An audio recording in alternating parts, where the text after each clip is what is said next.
A select group of Palestinian terrorists in the Gaza Strip have undergone extensive military training recently in Iran, turning them into expert operators of sophisticated anti-tank missiles. The IDF believes that Hamas and Islamic Jihad have obtained several hundred advanced Russian-made anti-tank missiles, such as the Kornet and the Fagot, which have a range of more than 4 kilometers and are capable of penetrating armored personnel carriers and some IDF tanks. Terrorist groups in the Gaza Strip had a small number of these missiles ahead of Operation Cast Lead, Israel's offensive against Hamas in 2009, but only used them in a handful of known instances.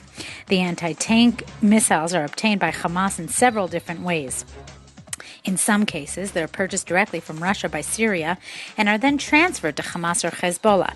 In other cases, Hamas operatives buy the weaponry on the black market and then smuggle it into the Gaza Strip via the tunnels it maintains under the Philadelphia corridor. In face of a threat, the IDF is moving forward with plans to install the Trophy Active Protection System on Merkava Mk4 tanks that are in production ahead of their delivery to the 401st Armored Brigade. 2 of the brigade's battalions have already received the system, and the remaining battalion will finish receiving it by the beginning of 2012. The trophy system creates a hemispheric protected zone around armored vehicles such as the Merkava tank, which operate primarily in Lebanon and the Gaza Strip. Using advanced radar, the system is designed to detect and track a threat and counters it with launch projectile that intercepts the anti-tank missile. Defense Minister Ehud Barak is under fire over a comment he made during an interview with PBS's Charlie Rose on Wednesday. Asked by Rose whether he would strive for nuclear weapons had he been in Iran's shoes, Barak said, "Probably. I don't delude myself that they are doing it just because of Israel."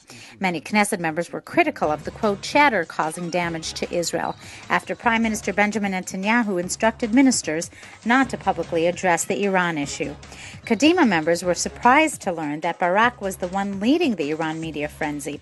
MK Yosel Hasson said, "Barak is leading the Israeli chatter on Iran, and this hurts Israel. It's astonishing to see him act as a commentator and a bystander, and not as the person responsible for the security of Israeli citizens. Acting as a commentator will not dismiss him of responsibility for so many government failures." Hasson also addressed a previous controversial comment by Barak, who once said that if he were a Palestinian of the right age, he would join resistance groups.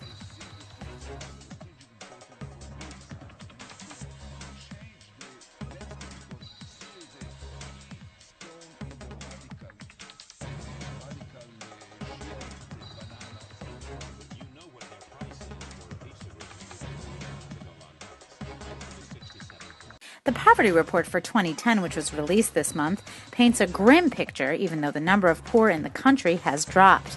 Welfare and Social Services Minister Moshe Kahlon, in a joint press conference with National Insurance Institute Director General Esther Dominicini, said on Thursday that the general picture is bleak. Slightly less than 20% of the families in Israel are poor. A third of all children are poor. According to the annual Poverty and Social Gaps report in 2010, 433,300 families lived under the poverty line. The poor households were comprised of 1,733,400 individuals, 837,000 of whom were children. The poverty rate dropped from 20.5% in 2009 to 19.8%. The percentage of poor kids dropped from 36.45% to 35.3%. A slight drop has registered in the percentage of the elderly poor, which went from 20.1% in 2009 to 19.6%. But the data showed that those who remained under the poverty line found themselves worse off than the previous year. In the Arab sector, the poverty rate among working families remained largely unchanged, dropping from 13.4% to 13.2%. Despite the reductions in the rates, the report indicates that working poor families across the board have plunged into a deeper state of destitution compared to the previous year. 2 delegations from Hollywood are visiting Israel to learn about the Israeli-Palestinian conflict, one comprised of actors and another mainly featuring directors. Today, both groups will meet with President Shimon Peres. The actors' delegation is also slated to meet with Prime Minister Benjamin Netanyahu in the coming days, after having met with Palestinian Prime Minister Salam Fayyad on Tuesday. Both groups are here as guests of the Jewish Federation's Tel Aviv-Los Angeles partnership, the Creative Coalition, and the AIPAC-affiliated American Israel Education Foundation. Last night, the actors held a press conference at the Dan Hotel in Tel Aviv, in which they detailed their itinerary, which includes visits to Sderot and Ramallah, a tour of the Yad Vashem Holocaust Museum, and a visit to an absorption center for Ethiopian immigrants.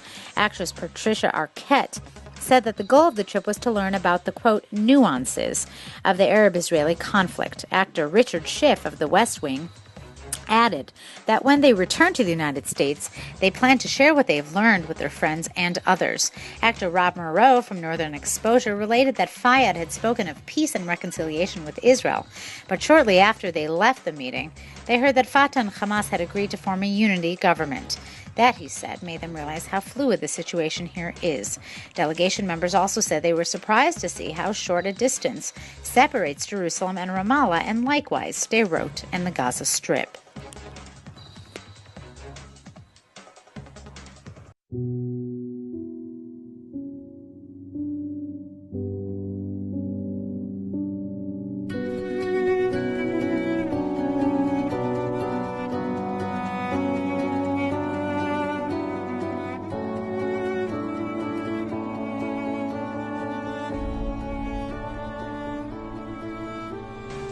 Benetton Clothing Company has recently launched a new ad campaign showing doctored photos of world leaders in conflict locking lips, such as Prime Minister Benjamin Netanyahu and Palestinian President Mahmoud Abbas. The Italian clothing firm withdrew one of its ads on Wednesday, which used an image of Pope Benedict kissing an imam on the mouth after the Vatican protested. Vatican spokesman Father Federico Lombardi called the unauthorized and, quote, manipulative use of the Pope's picture in the photo montage totally unacceptable and suggested it might take legal action against the company. Father Lombardi said in a statement, "This is a grave lack of respect for the Pope, an offense against the sentiments of the faithful, and a clear example of how advertising can violate elementary rules of respect for people in order to attract attention through provocation." A large banner with the image of the Pope and the Imam was hung from a bridge near the Vatican on Wednesday morning, but later removed. Benetton said the purpose of its campaign was, quote, exclusively to fight the culture of hate in every form, but said it had nonetheless decided to withdraw the image and that they were sorry that the use of an image of the pontiff and the imam should have offended the sensibilities of the faithful in this way. Other photo montages in the same campaign, in which Benetton says it supports the Unhate Foundation, show other world leaders kissing each other on the mouth. U.S. President Barack Obama is shown kissing Venezuelan President Hugo Chavez in one. The Italian clothing company has run controversial advertising campaigns in the past, including one that showed grieving parents at the bedside of a man dying of AIDS.